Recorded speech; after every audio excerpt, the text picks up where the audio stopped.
Pastor గారు, వివిధ Ophir ministries pastor గారు పంపించారు. నర్రా పౌలు గారు. అయ్యగారు ప్రైజ్ ది లార్డ్. నాదొక ప్రశ్న. దేవుని సంఘానికి ప్రతి ఆదివారం ఒక పాస్టర్ మారడం క్షేమమా? లేక నెలకు ఒక పాస్టర్ మారడం క్షేమమా? సంవత్సరానికి ఒక పాస్టర్ మారడం క్షేమమా? లేక సంఘానికి ఒక పాస్టర్ ఉండడం క్షేమమా? దయచేసి ఈ ప్రశ్నకు జవాబు తెలపగలరు. అసలు ఈ పాస్టర్లను అత్యవసరమైతే తప్ప ఆ పాస్టర్ గారే తన కుటుంబ పరిస్థితి, వ్యక్తిగత కారణాలను బట్టి ఇంకొక ప్లేస్కి నేను వెళతాను అని అంటే తప్ప పాస్టర్లను అసలు ట్రాన్స్ఫర్ చేసే పద్ధతే తప్పు. ఇది ఏమి గవర్నమెంట్ ఉద్యోగం కాదు. రెవెన్యూ శాఖలో, ఆరోగ్య వైద్య శాఖలో, విద్యాశాఖలో గవర్నమెంట్లో ఉద్యోగులు ఉంటారు. వాళ్ళు ఆ రెవెన్యూ లా ప్రకారం వాళ్ళు ఎక్కడ ఉన్నా, ఏ సీట్లో ఉన్నా తనకి వచ్చిన ఫైల్ను దాని ప్రకారంగా దాని ముందుకు తీసుకెళ్తాడు. ఒక టీచర్ ఉన్నాడు, మ్యాథమెటిక్స్ నేర్పిస్తాడు. ఏ ఊరికి ట్రాన్స్ఫర్ చేసినా లెక్కల సబ్జెక్ట్ చెప్తాడు. అలాగే ఎనీ టీచర్, ఎనీ లెక్చరర్. అయితే పాస్టర్ జాబు అట్లాంటిది కాదు కదా. సబ్జెక్ట్ టీచింగ్ చేయడము, ఏదో ఫైల్స్ సైన్ చేయడము, శాంక్షన్ చేయడము, రిజెక్ట్ చేయడము, అది అటువంటిది కాదు. ఇది అసలు పాస్టర్లను ట్రాన్స్ఫర్ చేయనే వద్దు. సంఘ కాపరికి తన ముందున్నటువంటి విశ్వాసులతో తల్లికి పిల్లలకున్న అనుబంధం ఏర్పడాలి. స్తన్యమిచ్చే తల్లి తన పిల్లలను గారవించున్నట్లు, అంటే గారాభము చేయనట్లుగా మేము మీ మధ్య మాదిరులమై సాధువులమై ఉంటుంది అన్నాడు పౌలు భక్తుడు. మరి మందను, నీకు అప్పగించబడ్డ మందను కాయండి, కాపాడండి. ఇప్పుడు నెలకొకడు, సంవత్సరానికి ఒకడు వెళ్ళిపోతూ ఉంటే మళ్ళా వచ్చేవాడు అందరితో పరిచయం ఏర్పరచుకొని వాళ్ళ వీక్నెసెస్, వాళ్ళ బలహీనతలు, వాళ్ళ యొక్క టాలెంట్స్ అవన్నీ డిస్కవర్ చేసే లోపల వీడు వెళ్ళిపోయాయి. వాళ్ళు ఇంకొకటి వచ్చాయి.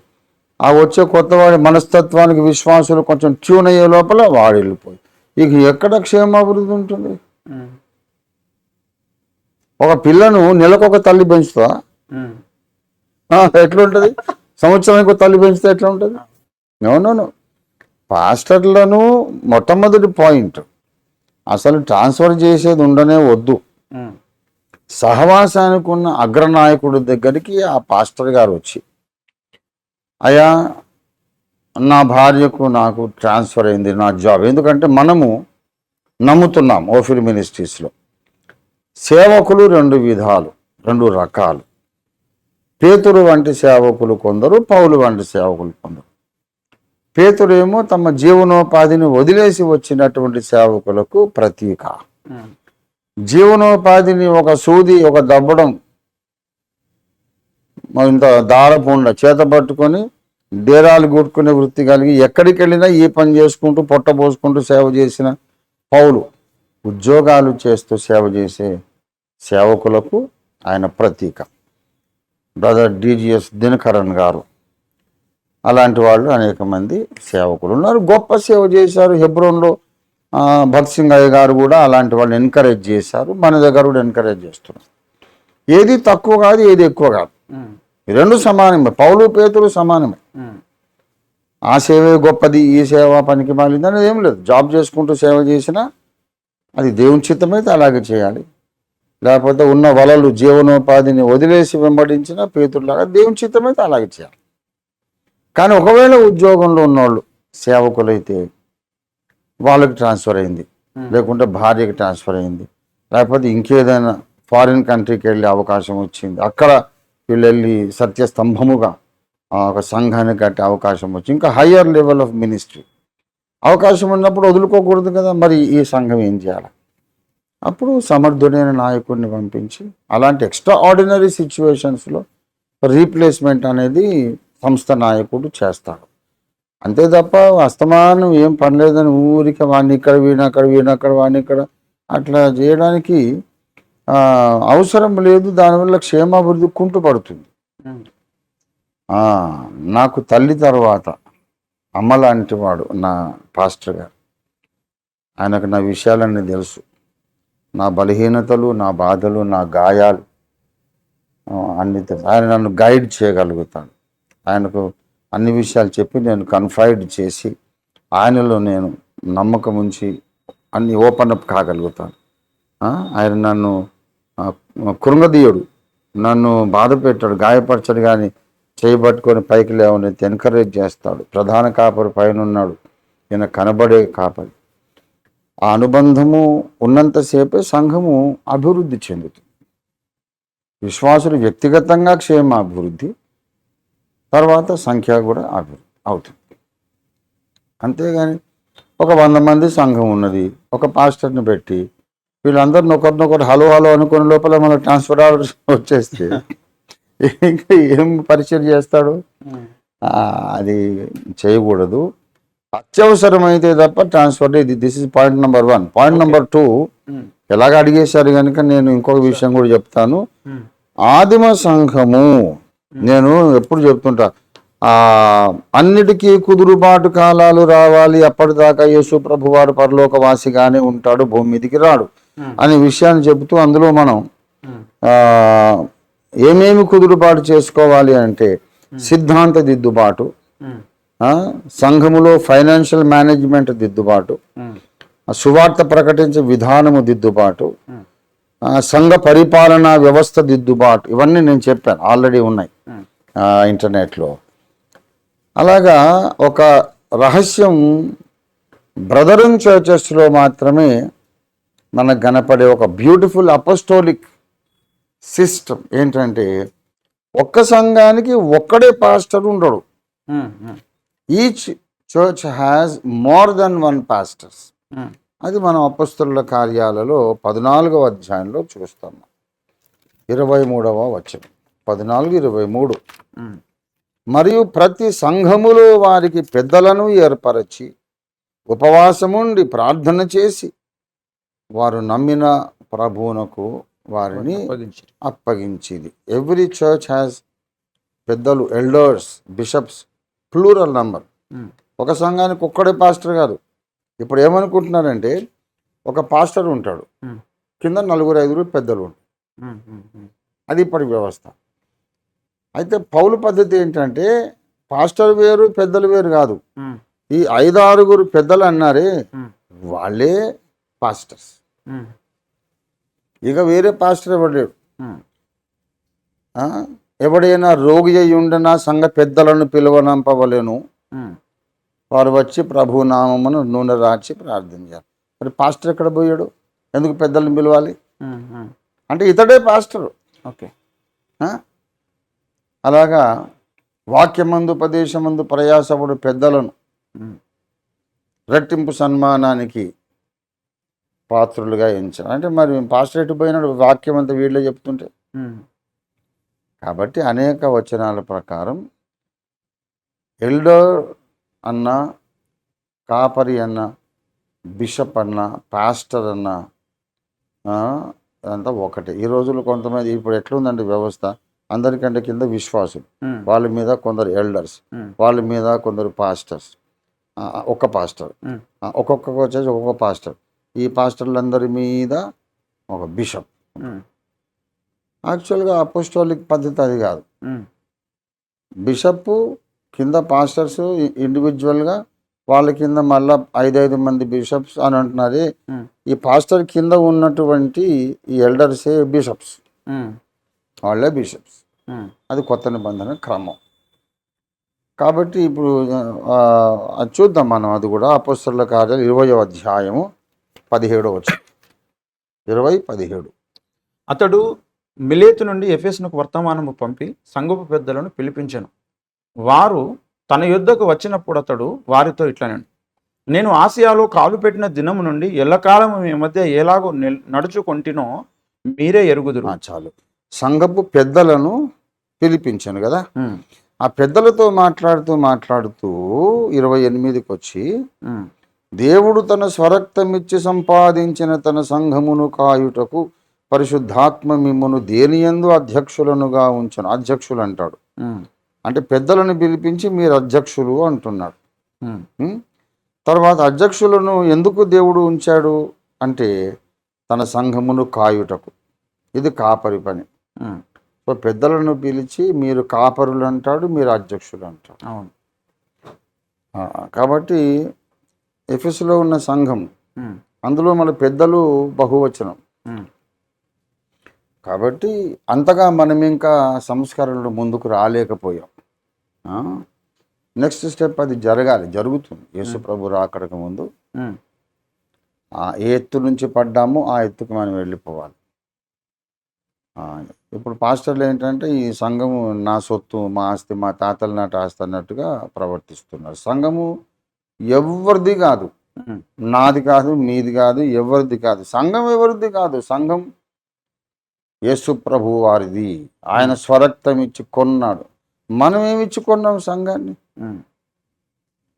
మన అత్తపెత్తనం ఏంటి? మనం అక్కడ ఉన్నది మంద మీద ప్రభువులుగా ఉండడానికి కాదు, మందకు మాదిరులుగా ఉండడానికి. ఎలా నడవాలో మనం నడిచి చూపించడానికి, ఇలా నడవమని చెప్పడానికి మనం ఉన్నాం తప్ప we are not the owners of the church.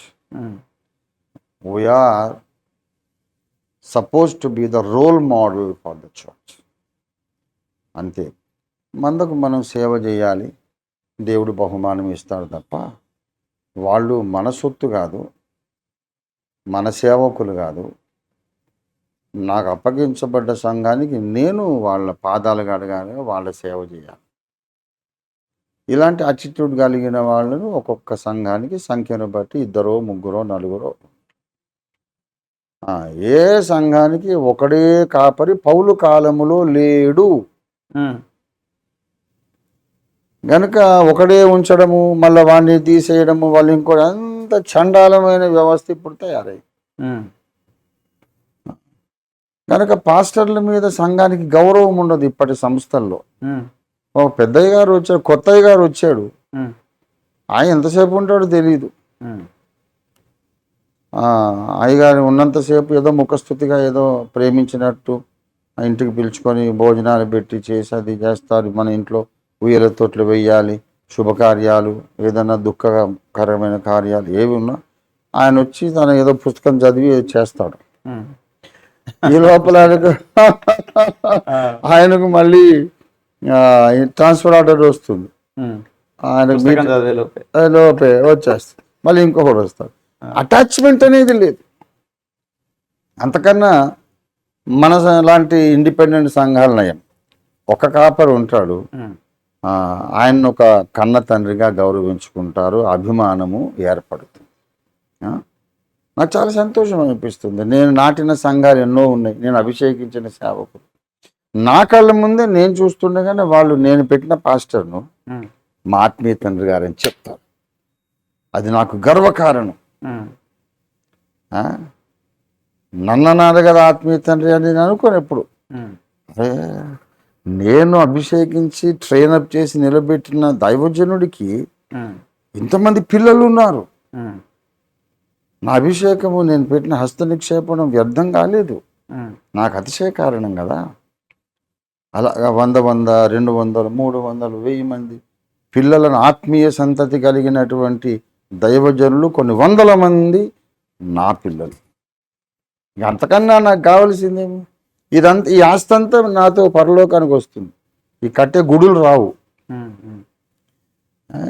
అంచేత నాకు చాలా సంతోషం.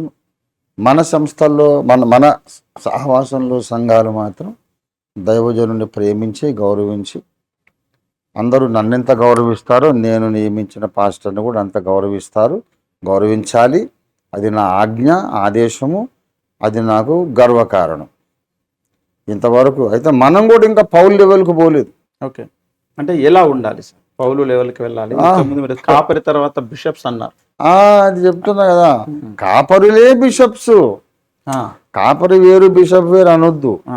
పాస్టర్ వేరు, బిషప్ వేరు కాదు. పాస్టరే బిషపు, బిషపే పాస్టర్.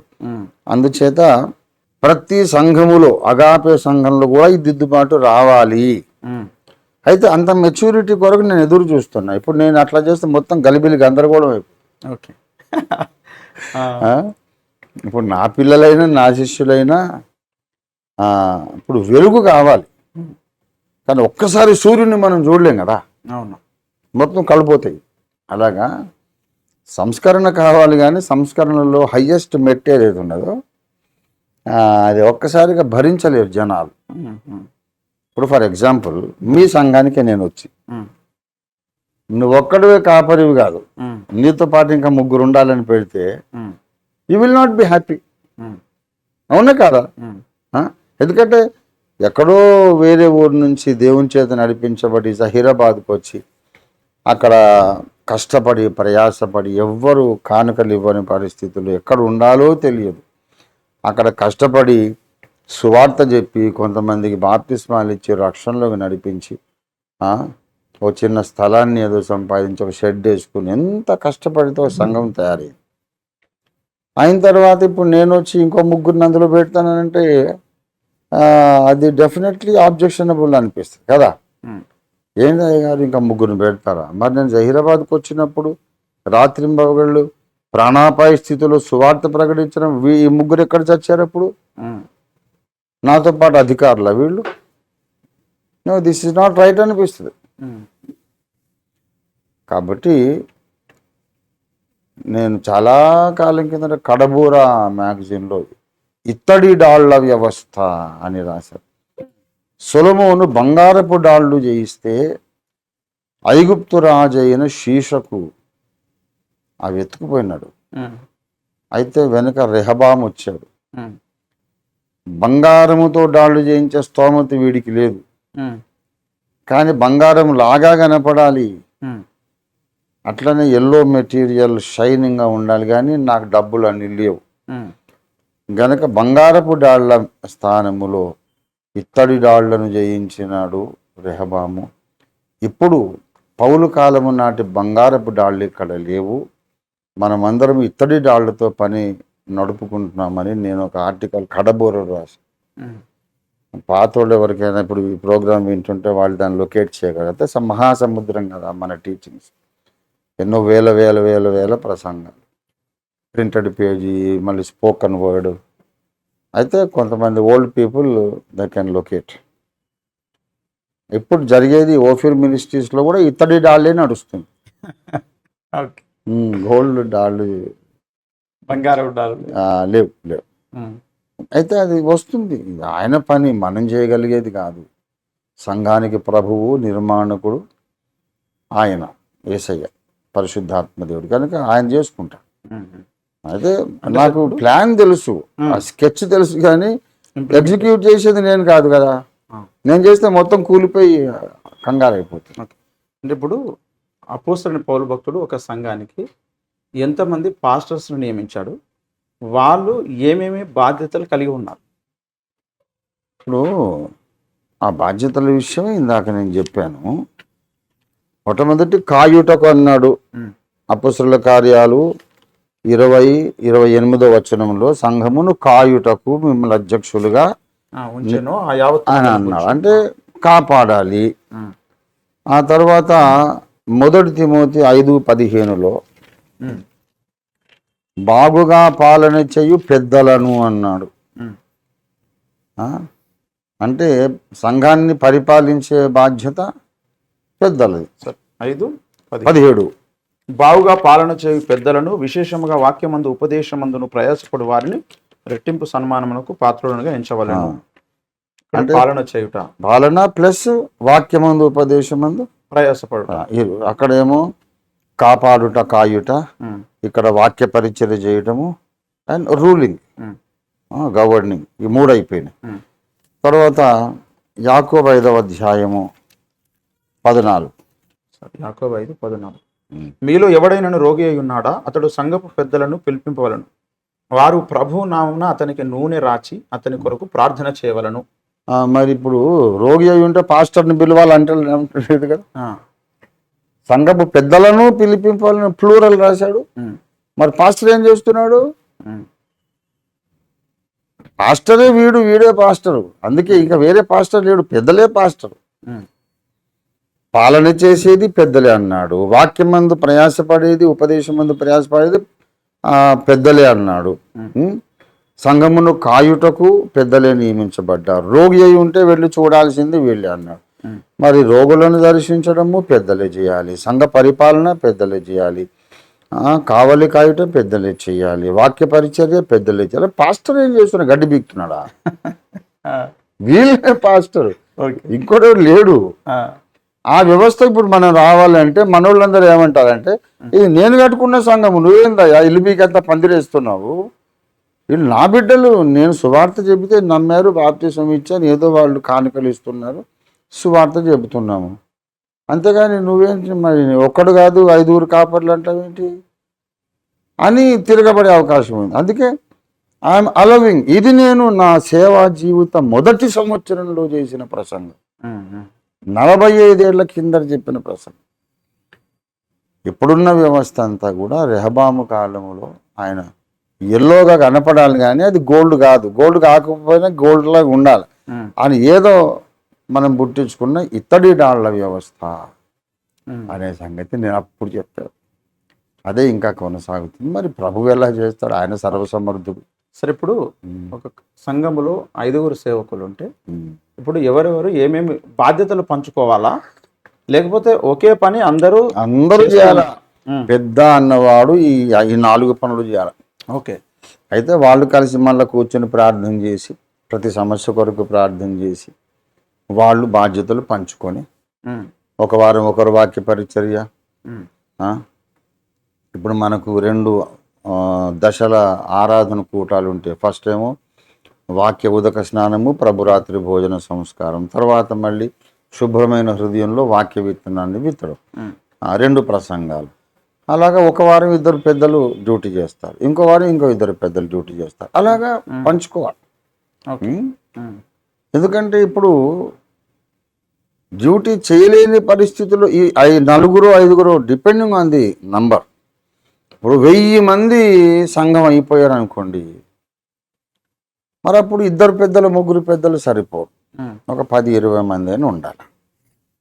అలా కాకుండా ఇంటింటా రొట్టె విరిచినప్పుడు ఒక ఇంట్లో ఎంతమంది కూడుకోగలరు? మహా అయితే 20-30 మంది. చాలా పెద్ద ఇల్లున్న ధనికుడైతే, ధనవంతులు అయితే ఒక 50 మంది కూడుకుంటారేమో, అంతకంటే కూడుకోలేదు. ఒక 500-600 మంది కూడుకునేంత హాల్ కలిగినటువంటి ఇల్లు ఎవరికి ఉంటుంది? మహారాజుకి అయితే ఉంటుంది, రాజభవనంలో కూడుకోవచ్చు. ఇప్పుడు మీలాంటి నాలాంటి ఇంట్లో, మా ఇంట్లోకి 20 మంది వస్తే సరిపోతుంది. కనుక అంత చిన్న సంఘానికి 10 మంది ఎల్డర్స్ అవసరం లేదు, 2-3. బహువచనమైతే ఉండాలి, not only a single person. Minimum number of pastors for each church is minimum number is 2. As the church increases its number, the number grows from 25 to 50, 500, 1000. Appudu the number of elders also will grow. Depending on the requirement. Okay. ఈ ఉన్నటువంటి 2, 5, 10 మంది, అందులో ఒకరు అంటే బాధ్యతలు తీసుకొని అందరిని arrange చేసే పరిస్థితిలో ఉంటారా, లేదా అందరూ కూడా ఒకే విధమైనటువంటి అర్హత కలిగి ఉంటారా? ఇందులో సీనియారిటీ, వయస్సు, అభిషేకం యొక్క లెవెల్, దాన్ని బట్టి వాళ్ళలో వాళ్ళు అడ్జస్ట్ అవుతారు. వాళ్ళు మాట్లాడుకొని they come out with 1 mind, okay decision, ఇలా చేద్దాం లోపల ఆలోచించుకుంటాం. బయటకు వచ్చినప్పుడు ఒకటే అనౌన్స్మెంట్, ఒకటే పాలసీతో బయటకు వస్తాం. ఎల్డర్స్ కౌన్సిల్ వాళ్ళు రూల్ చేస్తారు. మిగతా డినామినేషన్లో చూసినప్పుడు అక్కడ బిషప్ గారను ఉండి, ఒక డిఎస్ను, ఒక పాస్టర్ గారిని ఏర్పాటు చేసుకొని, ఒక రెవరెండ్ని పెట్టుకొని, అతన్ని 1 సంవత్సరం లేదా 2 సంవత్సరాలు ఒక దగ్గర సేవ చేసిన తర్వాత అతన్ని మార్పు చేస్తూ ఉంటాడు. అవునవునవును. అయితే ఇప్పుడు అపోస్తలిక పద్ధతి ప్రకారము ఒక సంఘమును నిర్మించిన తర్వాత ఆ సేవకుడే ఇంకా కొంతమంది సేవకులను తయారు చేసి తన దగ్గర పెట్టుకోవాలా, లేకపోతే అది ఎట్లా చేసి? అసలు ఒక బ్యూటిఫుల్ ట్రూత్ చెప్తాను మార్క్ బాబు గారు, నేను అద్భుతమైనటువంటి ఒక సత్యం చెప్తా. ఒక ఊరికి వెళ్ళి అక్కడ ఏమీ లేదు, అసలు వేరొకని పునాది అనేది లేనే లేదు. ఓకే. క్రీస్తు నామము ఎరుగని ఒక సిటీ, ఒక టౌన్. అక్కడికి వెళ్ళి మిమ్మల్ని రమ్మన్నోడు లేడు, గుర్తుపట్టి పలకరించి రండి సార్, ఇంటికి రండి సార్, మంచినీళ్ళు తాగండి, ఛాయ్ తాగండి అని భోజనం పెట్టేవాడు లేడు. ఎవడు నమస్తే సార్ హలో అనేవాడు లేడు. అలాంటి ఊరికి మీరు వెళ్ళారు. ఎవరైనా సరే, అది నేనైనా మీరైనా ఎవరైనా వెళ్ళి అక్కడ తెలియని వాళ్ళతో పరిచయాలు పెంచుకొని సువార్త చెప్పి రక్షణలు నడిపించి బాప్తిస్మాలు ఇచ్చి ఒక సంఘము నాటగలిగామంటే you are not an ordinary person. You are not an ordinary person. ఆ అద్భుతమైన కృప అందరికీ ఉండదు. ఓకే. ఇక్కడ చేశారు కదా. పౌలులాగా మీరు ఏం చేయాలంటే అక్కడొక నలుగురు పెద్దలను ఏర్పరిచి సంఘం అప్పగించి నెక్స్ట్ టౌన్కి వెళ్ళిపోయి ఇదే పరిచర్య అక్కడ చేయాల. ఇప్పుడు ఒక కొత్త సిటీకి వెళ్ళి అపరిచితుల మధ్యలో చక్కని సంఘాన్ని కట్టగలిగినటువంటి అద్భుత అభిషేకము కలిగిన దైవజనుడు అక్కడ ఎందుకు ఆగిపోతున్నాడు? Why doesn't he do the same ministry in a second city and third city? Why not? Just imagine, భారతదేశంలో కానీ ప్రపంచంలో కానీ ఉన్న దైవజనులలో ఒక కొత్త నగరానికి వెళ్ళి అపరిచితుల మధ్యలో ఒక సంఘాన్ని కట్టిన అభిషిక్తులందరూ కూడా ఇదే పని నేను ఇంకో టౌన్లో చేస్తా అని బయలుదేరారు అనుకోండి, ప్రపంచం వెలిగిపోదా? సంఘాల సంఖ్య డబల్ అయిపోదా? ఎందుకు ఆగిపోతున్నాడు? ఒక సంఘము కట్టి పౌలు ఆగిపోలేదే. అనేక కొత్త గ్రామాలలో కొత్త పట్టణాల్లో సంఘాలు కడతానే వెళ్తానే ఉన్నాడు. Why not we do that? కాబట్టి అసలు సేవా వ్యవస్థ అనేది, సేవా విధానము అనేది, పాలసీ అనేది అసలు మొత్తమే కొత్త నిబంధన సంఘం మర్చిపోయింది. ఏదో ఒక మతం తయారైంది. ఒక గుడి పెట్టుకోవాలా, ఏదో ఒక సంఘం కట్టుకొని ఒక ఆరాధన మందిరం కట్టుకొని ఏదో ఒక సోర్స్ ఆఫ్ ఇన్కమ్ నెలకింత వచ్చేది. నా సేవా జీవిత ప్రారంభంలో చాలా ప్రయాసపడ్డానండి, రాత్రింబగళ్ళు. ఇప్పుడు పెద్ద వయసు అయిపోయింది, సంఘం అయిపోయింది, ఏదో ఒక సంఘం ఇచ్చేది నేను తీసుకుంటూ నేను సర్వైవల్ ఏదో నడుస్తూ ఉంది, ఇది దేవుడు పిలిచిందాక నేను అనుకుంటున్నారు. మరి నేను ఒకటి కాదు ఎన్నో సంఘాలు కట్టాను, ఇంకా కడతానే ఉన్నాను, ఇంకా ప్రయాణాలు చేస్తున్నాను. 66, 67 ఏళ్ళ వయసు వచ్చినా ఇంకా నాకు ఇప్పుడు నేను నిద్రపోక 3 రాత్రులు అయింది ఇప్పుడు ఈ రోజుకి. ఇప్పుడు నైట్ అయితే 4వ రాత్రి. 3 రాత్రులు నిద్రపోలేదు. నేను నిద్రపోలేదు కనుక దేహం హీట్ ఎక్కిపోతే భోజనం కూడా సరిగా చేయలేదు. 67 ఏళ్ళ ఈ వయసులో నాకు ఇది అవసరమా చెప్పండి? అవసరమా? నా పిల్లలు నన్ను పోషించుకోరా? కానీ నెవర్ స్టాప్ ద మినిస్ట్రీ. దేవుడిచ్చిన కృపావరం కొత్త స్థలాలలో కొత్త మనుషుల ముందుకు వెళ్ళి సువార్తను ప్రకటించి క్రీస్తును పరిచయం చేసి ఒక్కాత్మన్న దొరుకుద్దేమో అని fishing for the souls of men, మనుషుల ఆత్మలను బట్టే జాలరిగా మనం ముందుకు వెళ్తూ ఉండాలి. కంఠంలో ఊపిరున్నంత వరకు ఆపొద్దు. కొంతమంది అడుగుతున్నారు, నన్ను అయ్యా ఆరోగ్యమే లేనప్పుడు ఎందుకు ఇంత కష్టపడతారు, రెస్ట్ తీసుకోవచ్చు కదా అంటే, ఆరోగ్యం లేదనేది సరే వదిలేయండి బ్రదర్, ప్రాణం అయితే ఉందిగా. ప్రాణం కంఠంలో ఉన్నంత వరకు ఈ పని నేను చేయాల్సిందే. వాళ్ళకంత అవసరమైతే వాళ్ళనే వచ్చి వినమనండి, మీరెందుకు వెళ్తారండి పెద్ద వయసులో అంటున్నారు. యేసుప్రభు వారు ఉండి మీరు సర్వలోకానికి వెళ్ళండి అని చెప్పారా, లేకుంటే అన్ని లోకాల నుంచి ఇక్కడికి పిలుచుకోండి అని చెప్పాడు? పిలుచుకోమని చెప్పలేదు, సర్వలోకానికి వెళ్ళమని మీరు వెళ్ళమన్నాడు. కంఠంలో ప్రాణం ఉన్నంత వరకు యేసయ్య మాట ప్రకారం, యేసయ్య చెప్పిన ప్రకారం మనం పని చేయాల్సింది. అలాగా నాలాగా ఇప్పుడు ప్రతి సేవకుడు అనుకున్నాడు అనుకోండి, నేను ఇక్కడ కట్టాను, ఇక్కడ ఆగిపోను, ఇంకో సెకండ్, ఇంకో థర్డ్. ప్రతి దైవజనుడు అలాగ అనుకుంటే ప్రపంచం ఎంతగా దేవుని వెలుగుతో భగ్గున ప్రజ్వరిల్లదా? Just imagine. కానీ అలాగా లేదు. మనోళ్ళు ఏంటంటే కొంతవరకు కష్టపడి ఒక సంఘమును కట్టి ఇంక ఇదే నా జీవితంలో నా గోల్ రీచ్ అయిపోయినట్టు, నా జీవితాశయం సిద్ధించింది. ఓ చర్చ్ అయితే కట్టాను.